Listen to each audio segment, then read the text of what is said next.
Hello, I am Ebony Williams. And I'm Vern Cooper, and we interrupt this program to tell you that Ebony is psychic. I'm psychic. I don't know what I am. Viewers at home, I watched the episode before Ebony did, and we did our predictions last time, and I was just sitting there watching this thing, and I couldn't text her because everything she said was happening in the episode, and I was just all caps, watch the episode.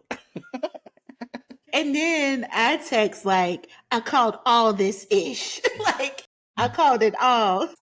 I screenshotted that and sent it to my friends because I was like, she's gonna be too much whenever she finds out that she predicted this whole episode. Look, the whole thing, all of it. Yes.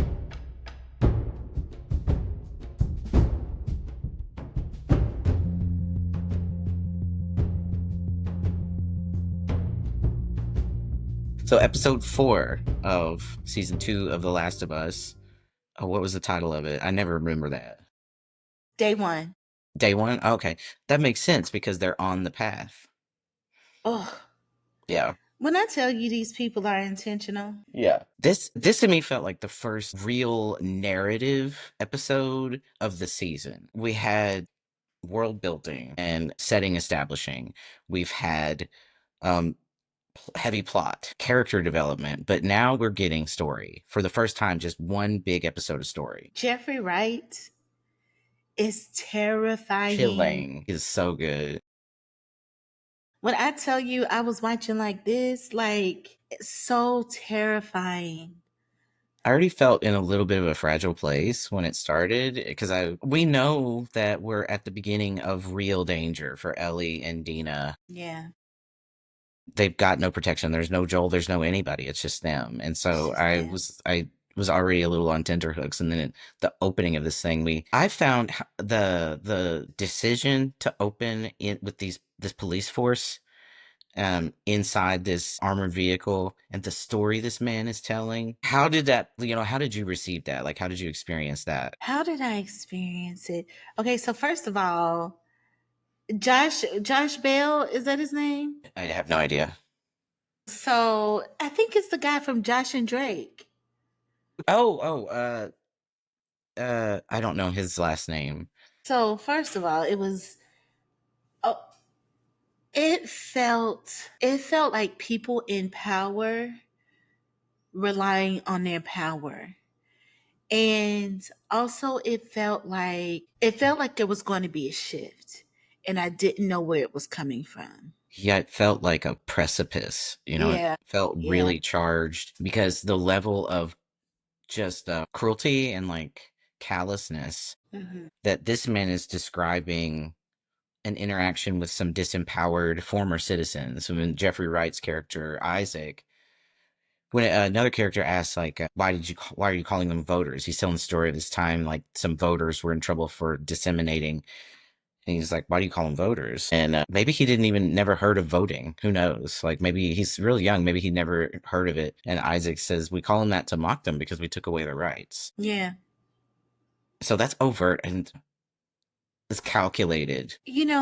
So one of the things I remember for the first season is watching the behind the scenes and the show creators, and particularly I remember Craig Mazin talking about how Fedra is not an easy villain. How there were some things that we understand that Fedra did because they felt that they needed to keep order.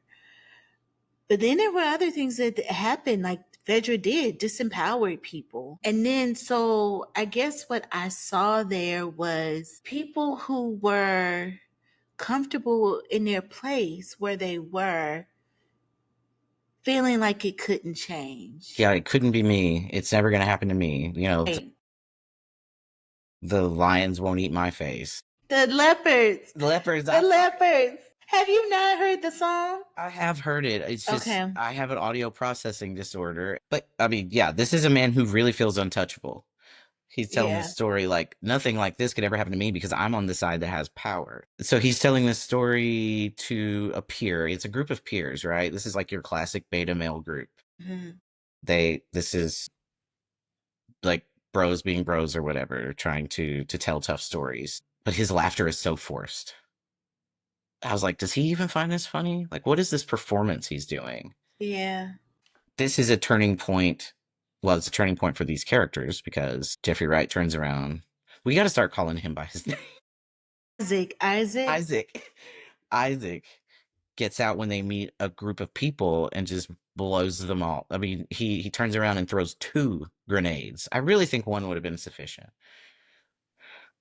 Just, You know, maybe that's just okay. I think we're supposed to get the idea that he's over the top. he's over the top. He's a completionist. If he's gonna do it, he's gonna do it 150%. That torture scene, like when he turned on the stove, I was like, you know what, this ain't gonna be good. No, right? Like after what we saw him do, then it's 10 years later, I think, because I think it opens in 2018. Mm.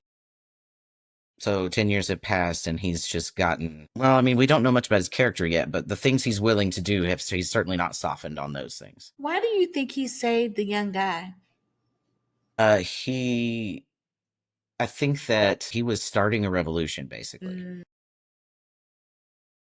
I think that he was interested in having someone who was military trained on his side, and I think that he thought he could turn him because of the way that that question and answer was going between the 2 young guys when he was telling a story. The other guy's like, "Why do you call them voters?" And he explained it. His response, he wasn't joining in this forced laughter. Right. No, he wasn't. He wasn't. It was like somebody who was an outsider. And I kind of got the impression that he was new to the group. Hmm. Yeah. Right. He isolated him and he took him as his mentee. And I guess he figured if it didn't take, then he would just kill him. Well, he lived for 10 years, so that's helpful. And what's he like the next time we meet him? He is rigid. He's dead inside. Like the way he's guarding that door, this Yeah. actor's performance is really striking. There was no affect in his face at all, and his posture, and then the way he delivered that line, like "fucking animals" or whatever he said. So we leave after he's torturing him, and then we go to Ellie and Dina, who are just still, farting around Seattle without a care in the world because they think it's deserted. I was so scared for them this whole time, doing dumb shit, doing kids shit. Dumb shit. Dumb shit. You know, I know I'm the main cause of us like jumping back and forth when we talk about episodes. I won't go where I'm trying to go yet. But okay, let's start with opening the tank. So, Mhm. first of all, it's so dangerous for you to let that thing clack for so many different reasons. And why open it at all? This is kid stuff they're doing. They're Yeah. exploring. These are unsupervised kids for the first time. It reminds me of when I was a kid, we lived in a trailer park. We didn't understand property lines or anything. And so we reached a point where we, like, if there was an abandoned trailer, we would break into it and, like, turn it into a playhouse. We've wrecked it because we had no idea that it wasn't ours. So kids just do that. They explore, they try things. Play is the first step in developing skills and tools. Definitely. You know, we talk about that all the time in my line of work. We talk about Please. It's that super all the relevant right now. time. It is super relevant. Also, I don't know if this is the place for this conversation either, but we also talk a lot about how play is gendered. If I'm throwing around a football, I'm working my gross motor skills. So I'm working those large muscle groups. But if instead I'm playing with dolls and putting on clothes, taking off, then I'm working with my fine motor skills. And So that's developmentally significant. it is developmentally God, that significant, makes so much sense. you know? Yeah, Well, and these two, we saw them behave this way back when they were on the run with the other one. What was her name? Cat. And they found the first stalker. They found the smart infected. Another kid is deceased with the way those two horsed around. Ellie was bit. So anybody other than Ellie would have died that day. And so they haven't, because of this like liminal space, this liminal character that Ellie is, they haven't faced that consequence yet. Um, and I was thinking about that a lot. They haven't yet learned a hard lesson. They haven't learned a limit. terrified for this baby. I'm I'm so trying to scared. wait. You know I'm what? terrified. Even though they're not always the brightest, they're each playing to their skills. And Dina demonstrates that she is a far more strategic thinker than Ellie is. It was so cool to see Dina like Yeah. really, really.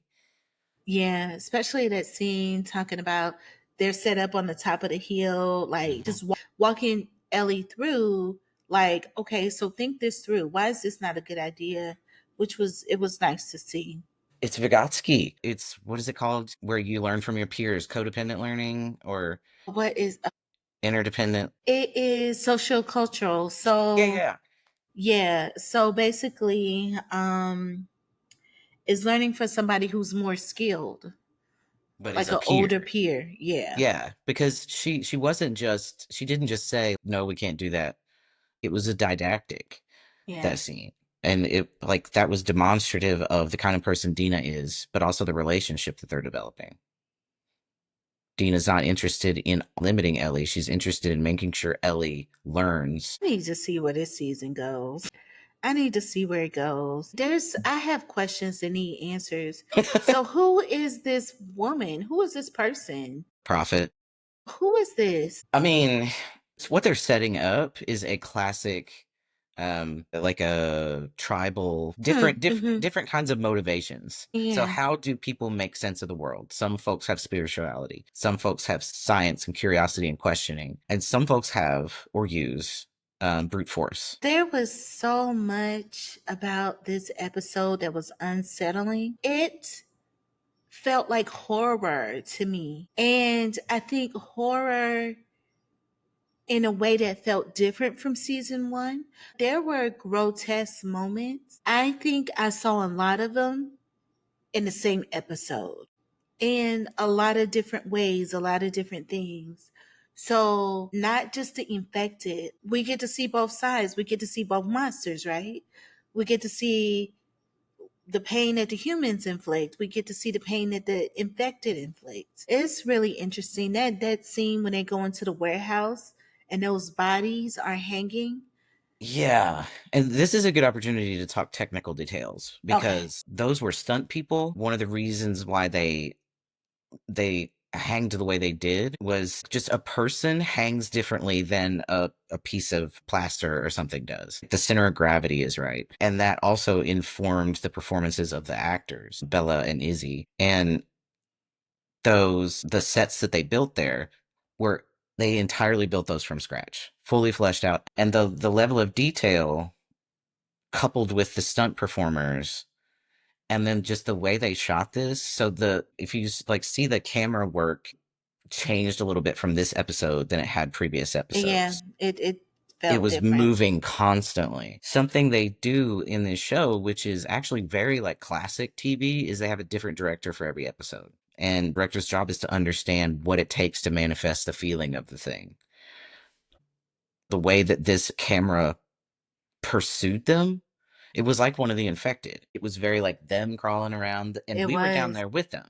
We Yeah. were on the ground with them, feeling that claustrophobic prey feeling. It's funny that you say that. Whenever I watch The Last of Us, I'm usually sitting on the floor. So I'm usually crouched down anyway. So, but it did feel like that. I can definitely feel what you said just in terms of the movement. That scene was very disturbing. And, I didn't watch the behind the scenes, so I didn't see how it was made. But, I think hearing about those technical details, like, kind of put into mind, like, it was intentional. It was intentional for things to go a certain way to, like, elicit this reaction from us. A lot of effort goes into their sets. And it's because, just like with the video game, many people, even if they don't care about the game, will tell you it's one of the most beautiful games. The graphics on it are incredible. It looks like you're looking at people. You can't pull back from that, right? If you're adapting one of the best games, most cutting edge graphics games, you don't get to like rest when it comes to building the sets. Yeah, let's talk about that chase scene. That felt different than It other felt scenes, different. than other like action sequences. One of the things that I take away this episode is Ellie is young. And I also really liked that scene where she is trying to subdue the guard or the Hmm. wolf guy. She's trying to submit him. Yeah, She tries to choke him out. yeah, and she can't quite do She it. can't do it. It's difficult. It's a really hard thing. I mean, I just think that's this whole episode, that is the thing that's just like stuck with me, is how immature is the word, immature, young, I think so. Because that training, unskilled. that the grappling training happened, that was when Jesse was like, no, we're going to pull our punches because we're afraid of Joel. Mm. And so her training, her growth was inhibited by Joel's presence. When she did that, I was like, you don't know how to do that. Trying to submit him with a rear naked choke. But then, she has a backup plan, which is the stab. When she did that, I was like, yeah, Yeah, that works too. yeah, whatever. But that tunnel scene when they get down into the subway, it's a subway in Seattle. But yeah, they run away, um, again away from these wolf. It's a team of like 5 or 6 full-grown military people. Chases them into this partially collapsed subway. So let me say something. As we're talking about this, I think the way the episode started, I was on edge from the beginning. Hmm.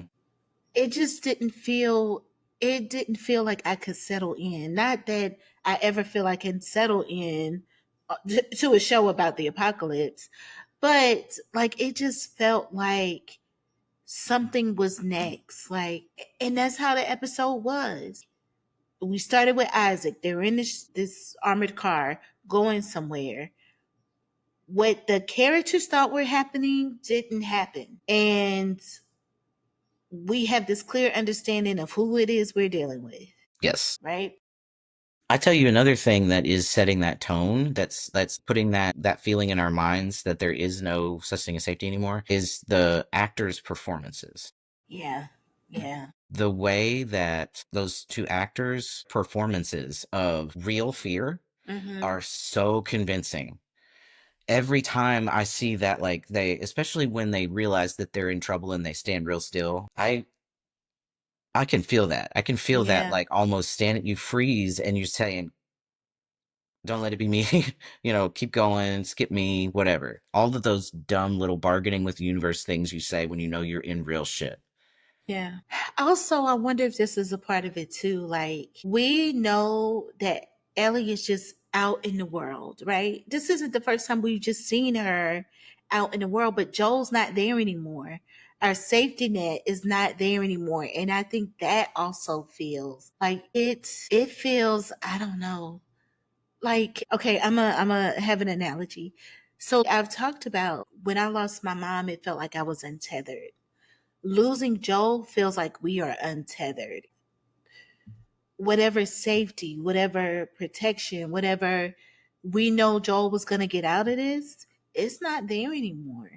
I also saw pieces of Tess in this episode, Okay. callbacks to Tess, especially with the real overgrown nature of Seattle. Yeah. And then the QZ and all those things call back to how Tess died, but Yeah. also being in a subway tunnel. Yeah. Yes, that scene does remind me, like when Tess, when they were crouching around the buses, it reminds me of that scene too. And I feel like Ellie was also there with that Hmm. because that's a traumatic moment for her. Tess died for her. This to have this space replicated and the danger up and Joel gone, and now she's got someone who's depending on her.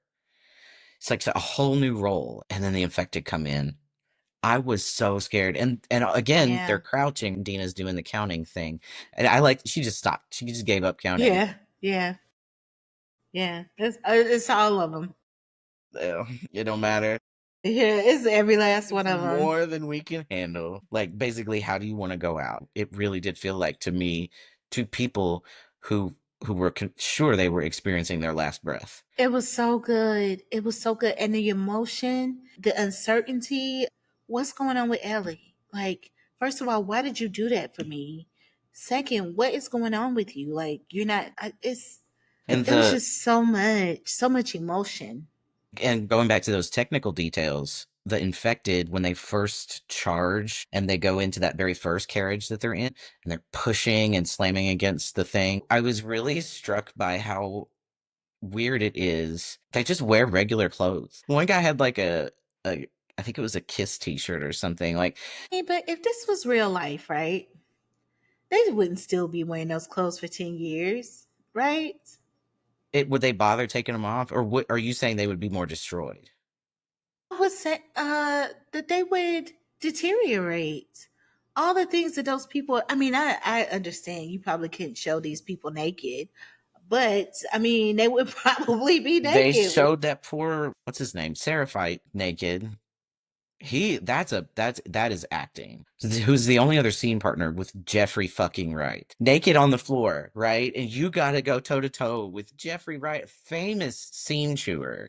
And he delivered like he had this whole affect and just without moving barely a muscle, he gave me the creeps. It It was fabulous. terrifying. I was terrified. I was terrified from the moment he turned on that stove. And I saw those pans. I And was he like, this starts can't be good. monologuing. And I'm like, oh I was like, this ain't no. good. This is not good. And it's so badass because he's building up to this and building up to this, and the kid just goes, "Do your Right. worst. I'm not doing the thing you want me to do." And Isaac believed him because he just said, "Oh fuck it," and shot him because he And knew. shine him. Because faith is powerful, and it's more than just faith. Like this is extreme. What's it called? Like zealous faith. The sequence of Ellie and Dina running through the different cars was so tense. And again, it was technical details, the setting, the way the camera moved. It was literally technique, and then it was performance. It was a great episode.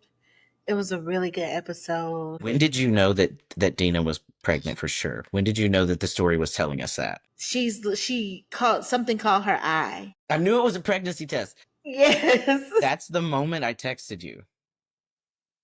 I was like, Yeah. I need her to catch up because I got to talk. Right, right, But right. I don't know if I would have caught that if you hadn't said it. But I just kind of been thinking about what are some universal ways, like we show, not tell that somebody is pregnant. Like we use Mm. vomiting, we use fainting. When I see those things,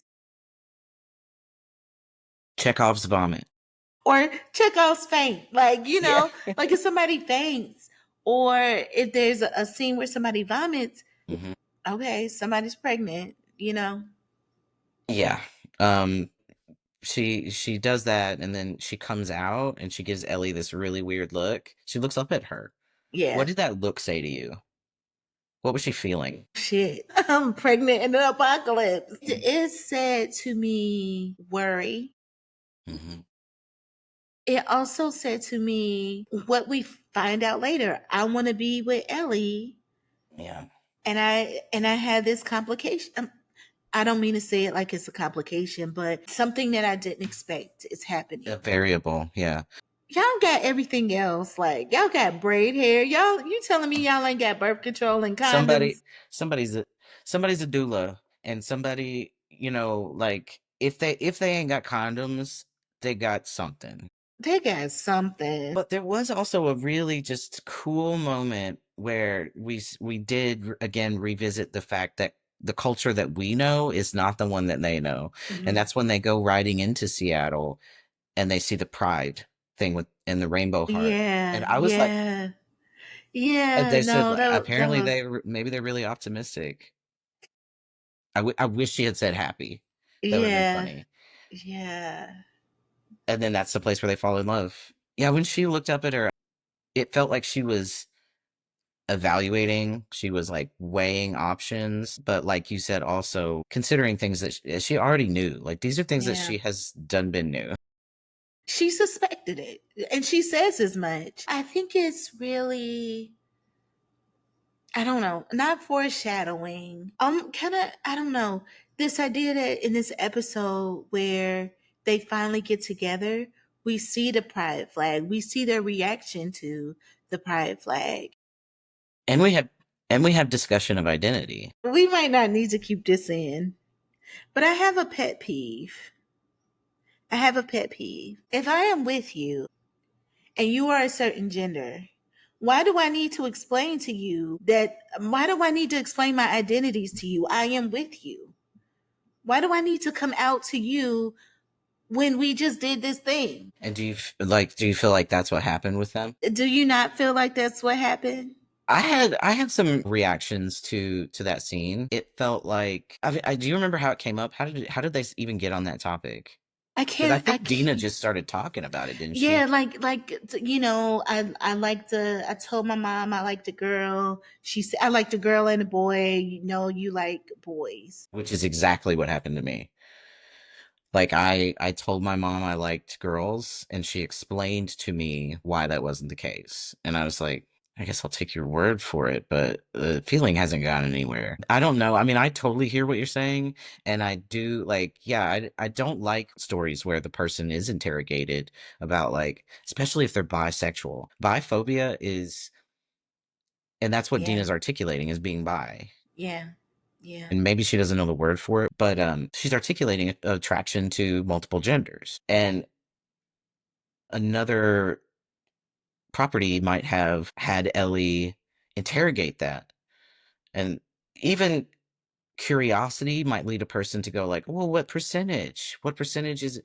That you don't get to know that, right? yeah. No, you don't. Maybe someday we'll have that conversation, but this ain't about you. It feels like satisfying the need of the audience to know what she is. And Hmm. it doesn't feel authentic to the character. Why does anybody no, what they need to know is that I was with this person, I am with this person now. They don't need to know how I identify. Right. So your question is, would two people have had that conversation? Would they have had that conversation? I've had it, but that's not to say that everyone would, and I could certainly see the conversation maybe waiting a while. Um, but I had here's my gay trauma. When they woke up and Ellie like kisses her and puts her arm around her, in my head I was like, Dina's gonna wake up and be like, no, I'm not like that. Last night was a mistake. And so I was really relieved for them to be having an open conversation. But again, that's just me and my trauma.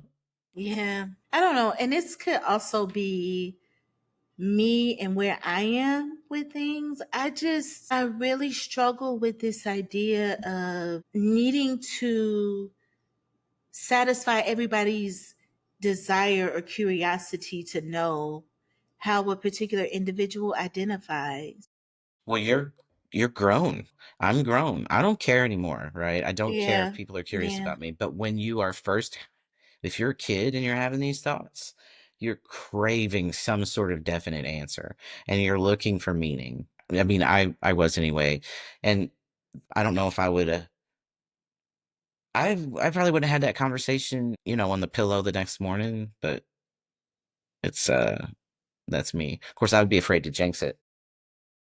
I don't know. And this could also be like the creative side of me as well. I think what I am afraid of is we couldn't let Dina and Ellie just be. We couldn't let them just enjoy loving each other and exploring this relationship without saying to the audience, "Oh, she's bisexual.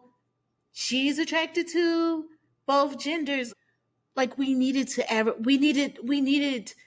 Dina to come out. And I'm not saying I don't know. I feel very passionately about this. I also liked the bi representation. I like that it's not like a I've been living a lie kind of thing. Because that's exactly what happened with Bill. When he said that he had been with a woman, he didn't say he hated it. Yeah.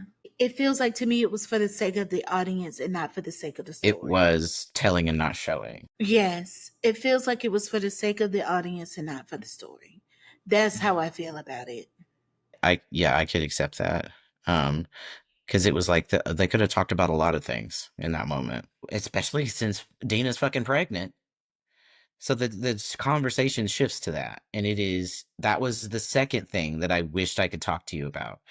Because Ellie says, I'm gonna be a dad, we're gonna have a baby, and then she That's says, well, me, and Jesse are gonna have a baby. And I was like, we were just talking about polyamory. And not necessarily like I don't know that I would try to map that onto whatever relationship they're gonna have, but they are certainly going to have a and all hands on deck. Blended family. Everybody involved with this child. This child is going to be reared and loved and supported and have so many mentors if they make it back alive. I really feel like Ellie sees this child as hers.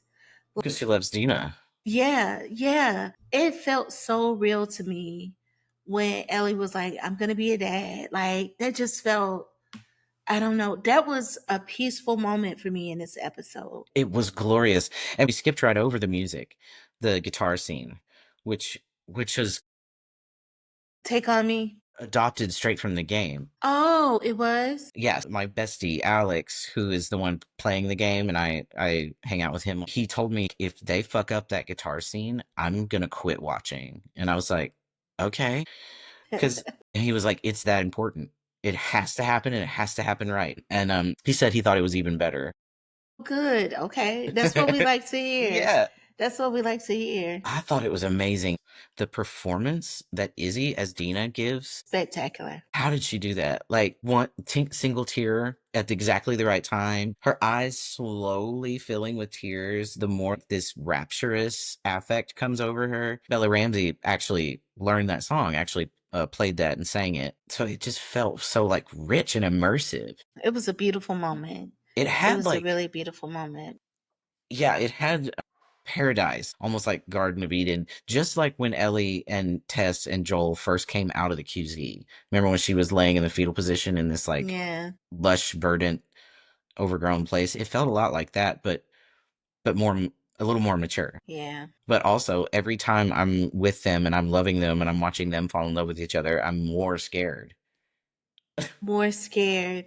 I know this is going to be like a Joel or a Joel or. Man, there was something I was just thinking about that we didn't. Mm. Oh, the scene where Ellie gets bit. They've made it through a series of cars, subway cars, and then they've got those. This get to this rusted, busted ass turnstile, and trying to force their way through it. And Dina's not gonna make it.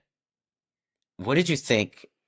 Did you call that? Did you feel Ellie doing that coming? I was so wrapped up in the scene. I don't think I was thinking ahead. Like I feel like this whole episode discombobulated me from the beginning, and Yes, I was not locked in where I could like be a step ahead. and I felt like I was playing catch up the whole episode. that is by design because if we had had time to be one step ahead of the episode, we could have called it because we know Ellie has this cheat code. But because of the pacing and tension and the way the scene is built, and also specifically with the way the camera's moving, we didn't see it coming. So let me also say this. Okay, I was thinking that's a hell of a time for y'all to get physical. Like we just had this thing happen, but then I started thinking about it. Like you spent all night thinking that somebody you cared for was gonna die. That's a lot of time to think. It's a lot of time to think. It's a lot of time to think. So, like, I understood the urgency after I kind of thought about it.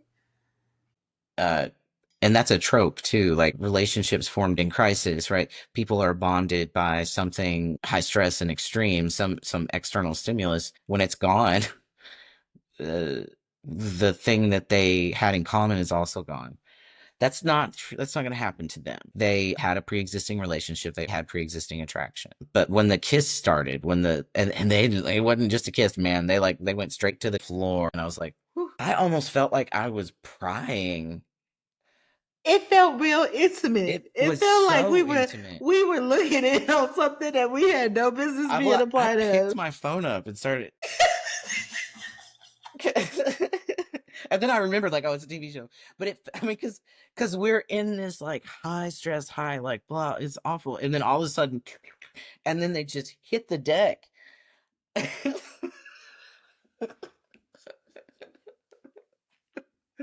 I can't believe I just made that noise on mic.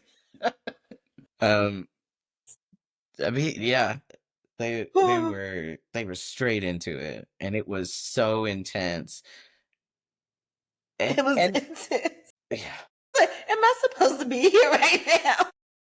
and you and I spoke briefly about this off camera, but the nature of even their physicality Yeah. felt very adolescent. It felt like a first experience. It felt like Mm, someone's those like really early times of experimenting with sensation with someone that you're attracted to, experimenting with attraction, what someone else's body feels like opposed to yours. But I also want to talk about how that scene is blocked and framed.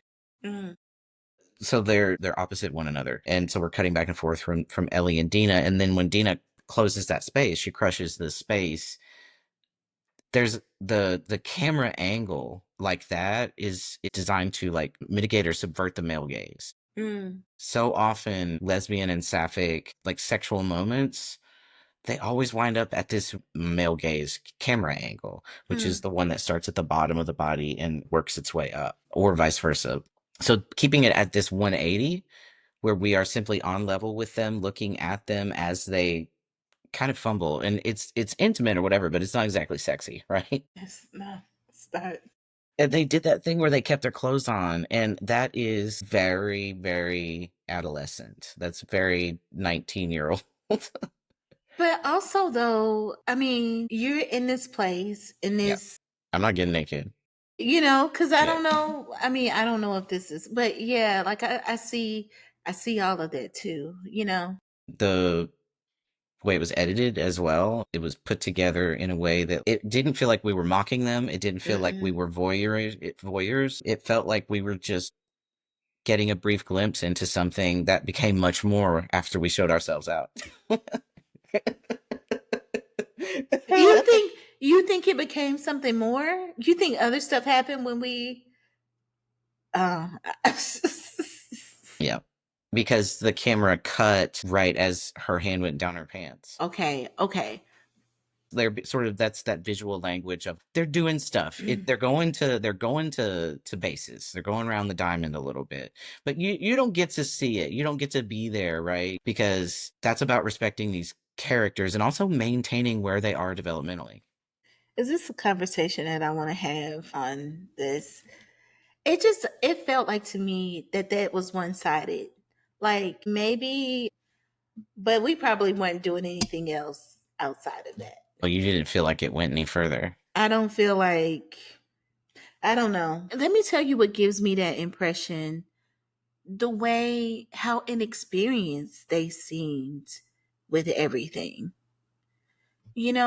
Like they don't know that there's ways to experience pleasure. It's like they're in the very beginning of something. So Because they both had sexual relations before, although Ellie has had them with two other girls that we know of, um, but Dina has not.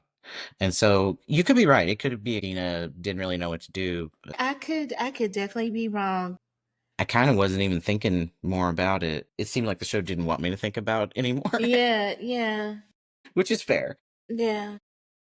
But all of that intimacy, all of that turning into a family essentially is how we end the episode. It's like the beat before the end of the episode, which is this moment of solidarity, right? Like tomorrow we die, I guess, which is so effective. The episode ended and I was like, I'm skipping next week. I don't want to know. Like, I can't Look, take can we it. stop right here and just wait to the Yeah, rest right, of the right. episodes and then just binge them and then come back? Can we do that? Yes, yes, that's a good point. Like the weekly serial waiting, it's it's difficult. That's difficult. Did you say how many episodes there are this season? 8 or 9?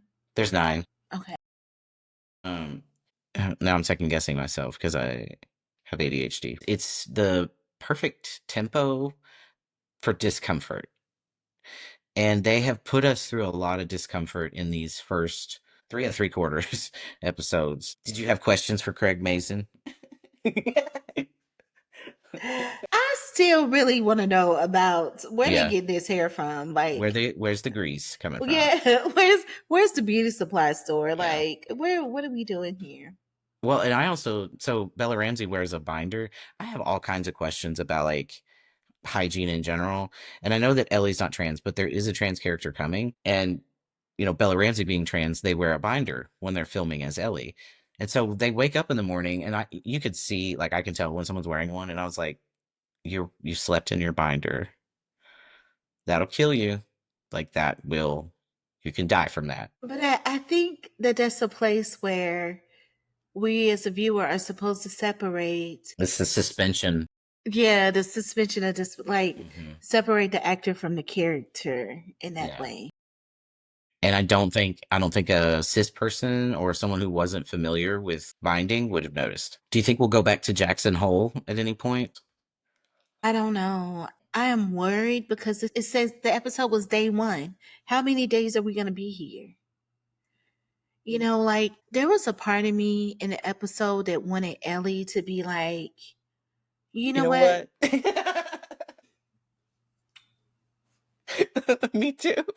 I for real thought she was gonna do that. They woke up the next morning. She's like, Yeah, you know what? Actually, yeah. Let's not do this. things are different. This was a nice trip. I'm glad we did this. Should we go back? Should we go back? Like, it's not worth it.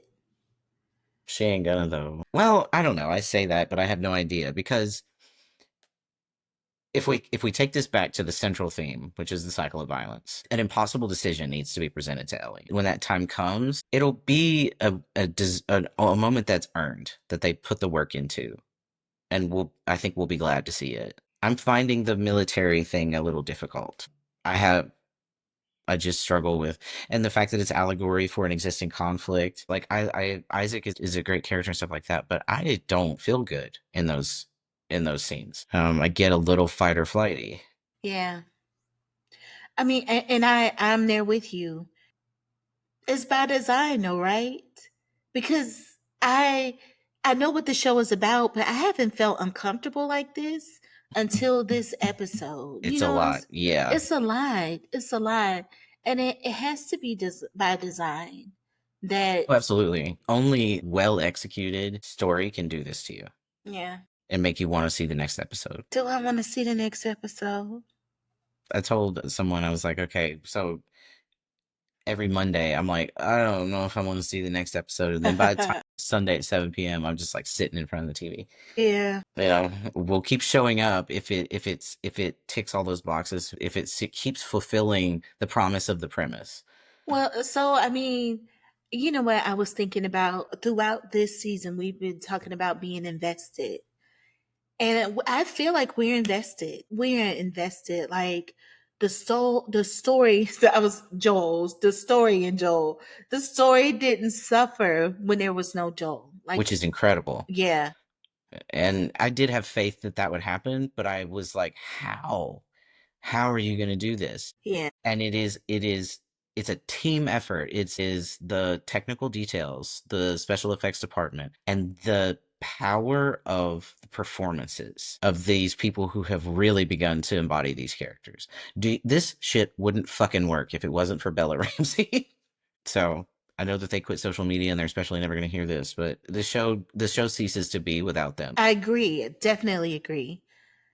But then also like the ensemble, like the performances in this episode, Jeffrey Wright, Uh-huh. he drew me in from not even his first word, his first action. I was terrified. And then the, Dina's actor, the Izzy, what is her performer, last name? is the acting is just amazing. I don't know. I wonder about this tension between Ellie and Jesse. Did you feel like there was a tension between them? What kind of tension, like, as rivals? I don't know. I am interested to see where their story goes throughout the semester. Ellie The and Jesse. semester. We need to get out of this school year. Lord. Like now, can we? Merced is her last name. I don't think that. Okay, so there may be tension because there's often tension in peer groups. I don't know if it's antagonistic. I don't know if it's going to cause real problems. In a way, they are both just strong leaders, and each of them has a leadership style that has different priorities. Yeah, there's like chafing with them. You said something, and I think this is another thing that the show is getting at. You said leaders, and then I said to myself, I don't know that I would consider Ellie a leader. And I think that's what they've been doing this whole time, showing us what different leaders look like. Hmm. And then, especially here, this person, this prophet, is ominous. Like, their presence is felt, and we haven't even seen them yet. Yes, that's another absent presence. Those are always a little dangerous because of what the strings they can pull in the world, in the mindset of people in the zeitgeist. Like, Do you have a prediction about who the prophet is? Do we know who the prophet is? I don't think we do. She's dead, right? Yeah, she's dead. Yeah. Prophet is dead? Yeah, she's dead, but it doesn't mean we can't get a flashback. We get a lot of those. So here is what would be the kicker for me. If the prophet is the person that Isaac met, remember the scene, like The the woman, woman? yeah. There's only so many people that we've actually seen that it could Yeah. be. But that would be weird Why would it be weird? because they're enemies now. What relationship isn't like that? So, Especially with her or with Isaac. Cuz what relationship is not like and we that? didn't get his reasons for why he did what he did either, really. He just seemed to not like Fedra anymore. What do you hope happens? Is there something that was in this episode that you hope to see more of? I want to see Ellie grow up. I am looking forward to some learning moments. I think that is another thing that irritates me when I'm watching shows, especially when it comes to adolescents and young adults. It's like, at what time do you get it? At what point do you understand that you can't treat people the same way? You can't be selfish and still want to have these meaningful relationships. Like, at what point do you understand these things about development that comes with being a part of a community? At what point do you get it? And I want to see that from Ellie. And 19 is such a when I want to think of the worst version of myself, I start with when I was 19. It's like at 19, you're no longer with your family. If you go off to college or something like that, or you move out, you're suddenly flexing muscles that you didn't know you developed, and your aim is terrible. I think we're gonna see Ellie and Dina have to negotiate a significant disagreement about something because so far Dina has been kind of enabling Ellie a little bit, following her lead. And so we've seen her challenge Ellie, and Ellie accepts it. So I think that that's a little preview of a significant disagreement that's going to come for them. Yeah. I feel like somebody from Jackson Hole is going to come. Oh, I feel like we'll see a person from Jackson Hole. And I wouldn't be surprised if it's Jesse or Tommy. several people are going to be really, really upset to find out what they've done. Do you think Seth is going to tell people? They got to figure it out. They'll figure it out. Because they told everybody that it was Seattle. Yeah, that's true. Yeah, I think maybe there'll be some like actual war. I think there's going to be a lot of human, like not infected, just human war. I think we're heading there, and some more probably like torture type stuff. Like the bodies hanging, that was really just atmosphere, right? Building. We didn't see that happen to those people. We just saw the aftermath. Yeah. It was a lot though. It was so much. It was a lot. And we talk about parallels that took me back to episode 8 when we see those bodies hanging in the freezer. You know, it just kind of took me back there. So I wonder, like, you got these two different extreme side. Is there anybody just hold up somewhere? Just like, do we have another Bill and Frank somewhere? I hope so. I mean, surely there are people that just survived and live their lives. It can't only be Bill and Frank. It would be cool to meet some more. Because remember, Graham Greene's character and Ellen, what was the one from Northern Exposure? The two native folks who were in the Yes, yes. cabin.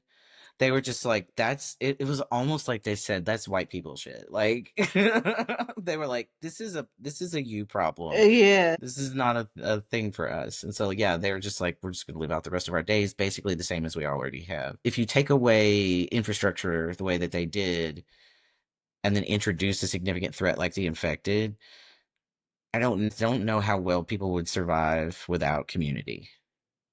So there's that tension as well. Like you need community, but the us versus them thing I think is really, really being problematized here. And something else they're showcasing is that it can take so many forms.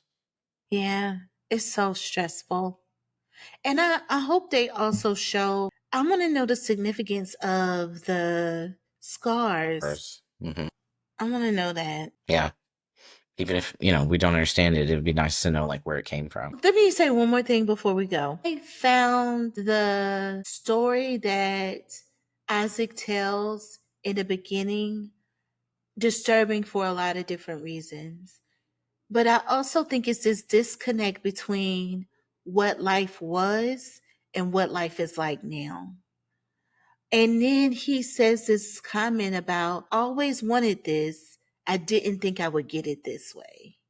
I wanted this thing. And it's ironic that the world has fallen and I got the thing that I wanted. And we talked about that last episode was like the things that people chose from the old world to bring into the new world. Yeah. Like they're not reinventing anything. They're not playing. There's no creativity. They're just taking the the whatever bits that they had associations with and going, well, this is everything now. It's very interesting. People though. People. Okay, well, obviously there's going to be a lot more tension and action in the next episode. Maybe it'll be called day 2. Maybe it'll be called, I don't know. Day 33. What if we skip like a month? They're just like, If it's day 33, I'm gonna have a psychic network. I'm gonna have a psychic friends network. yeah. Okay. This episode is Look. called mm, Ebony the Psychic. Yes.